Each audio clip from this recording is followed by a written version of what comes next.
Turo ko sa inyo paggawa ng budbud naman. May 1/4 cup akong asukal. Maglalagay din tayo ng isang itlog. A teaspoon of vanilla. 1/4 cup na gata. May namumuo yan kasi frozen to eh. 1/4 din na condensed milk.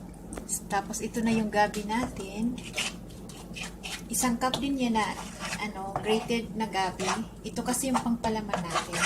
Wag muna i-turn on yung yung apoy. Haluin muna natin mabuti yung mga ingredients. Kasi mamumuo yung itlog pag i-turn on natin agad yung apoy niya. Maglalagay din tayo ng cheese. So, dadagdagan ko uli yung gatas, yung condensed milk, bali 1/2 cup na yung natin dito sa 1/2 cup para mas matamis siya. Kung gusto nyo medyo matamis pa, magdagdag kayo ulit ayon sa panlasa nyo. So, ayan, ganito na siya. Pwede na natin i-turn on yung apoy. Ayan. Pahaluin lang natin para hindi siya manikip. Haluin ang maluto. Kung ganito na yung itsura, hinaan na natin yung apoy para hindi siya magtutong. So, ito po, luto na siya. Ayan. Ayan ang itsura niya. So, papalamigin natin to bago ibalot. So, tamang-tama, gagawin natin ang mixture ng kasaba. Yung kasaba naman, yung sa babalutan natin ito. Hindi naman to, pangpalaman kasi ito, yung kasaba, hindi naman yung gagamitin na palaman. So, hindi yun lulutuin. Maya ipapakita ko sa inyo. Dito pala sa timpla ko na to, sigurado akong matatabangan kayo. Kasi hindi ako medyo mahilig sa matamis. Instead na 1/4 yung asukal nyo, pwede nyo gawing 1/2 cup na sugar. Kasaba na ito po yung pinigaan natin na grated kasaba. Sa isang cup, ang nilagay ko ay 2 tablespoon na margarine, 2 tablespoon din na vanilla, tapos 1/4 cup na asukal na brown. Tapos, naglagay po ako din ng isang itlog at saka isang 1/8 cup na gata po, yung unang gata. So, ipapalaman natin ito mamaya. Ipapalaman natin yung gabi na ginawa natin. So, ngayon, ang gagawin naman natin sa dahon. Itong dahon ay frozen ito. Wala kasing sariwang dahon dito sa US. So, hinugasan muna natin ng maayos. Tubig lang, walang sabon. Tapos, ilalagay natin sa ibabaw ng stove. Papakita ko sa inyo. Ito, ganito lang siya. Makita niyo na lumabas na yung oil, makintab na siya. Okay na yan. Hindi kaya kung ayaw nyo magganito, lagay nyo sa mainit na tubig. Pero mas prefer ko ang ganito kasi ito ang nasanayan ko dun sa probinsya namin. So, ito ang ginagawa ko. Ayan, makintab na siya.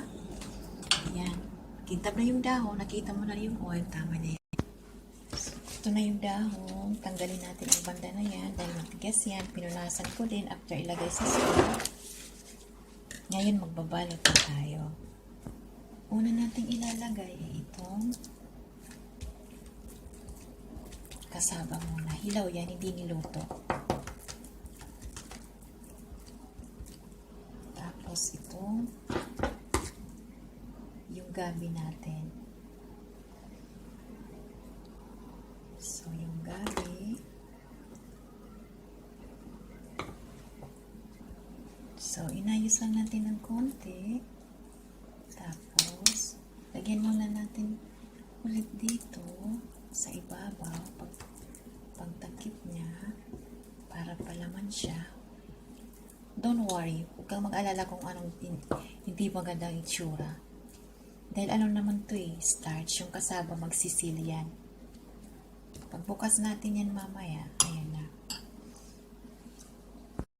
Naglagay din tayo ng cheese dito. Kahit naglagay na tayo ng cheese, naglutuin natin yung gabi, gusto ko pa rin maraming cheese. Yan. So, takpan natin. Tapos, roll natin ganito lang. Super easy. Ganyan.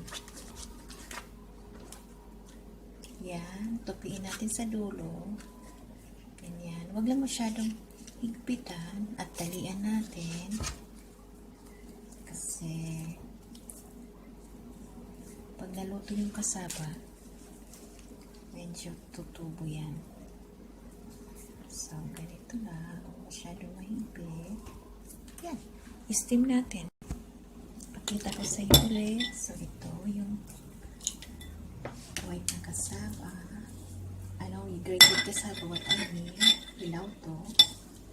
So, yan. Magic ulit natin. Yan lang. So, yan. Nalagyan natin na yung pangpalaman natin na gabi. Hindi ko dadamihan. Yung eksakto lang. Yan. So, lagyan natin sa gitna. Yan. So, kahit maliit lang. Maglagay tayo ng cheese. Ayan. Tapos, ganyan lang natin. Konti. Kayo mag-alala dyan kung makalat. Kasi magsisil yan. Kusang magsisil yan mamaya. Kasi harina naman yun eh. Yung kasaba syempre may ano yan. Starch siya. So, magsisil yan. So, yan lang.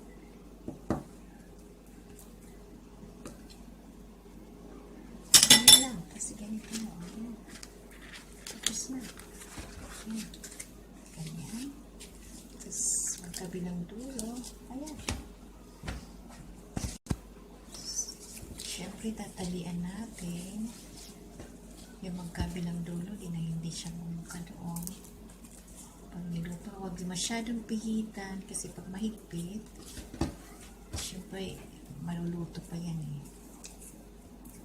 Lalaki pa. Hindi naman masyadong lalaki pa. Tutubo siya. So, yan. I-steam na natin yan. So, yan na siya. I-steam natin. So, nasa steamer na siya. Takpan natin. Pakita ko sa iyo maya kung luto na siya. So, ito na siya. Buksan natin. Pakita ko sa inyo ang init. So, ang init pa. Ayan. Tingnan nyo ang loob. Ayan. See, wala siyang kalat.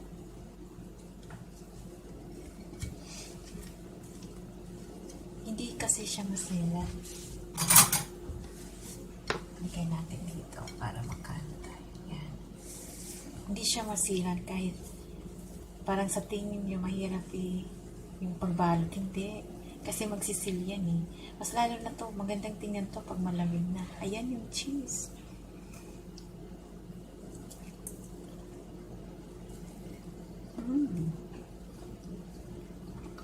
So good.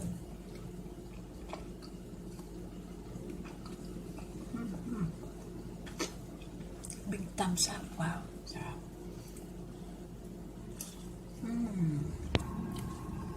Alala ko yung kabataan ko dito.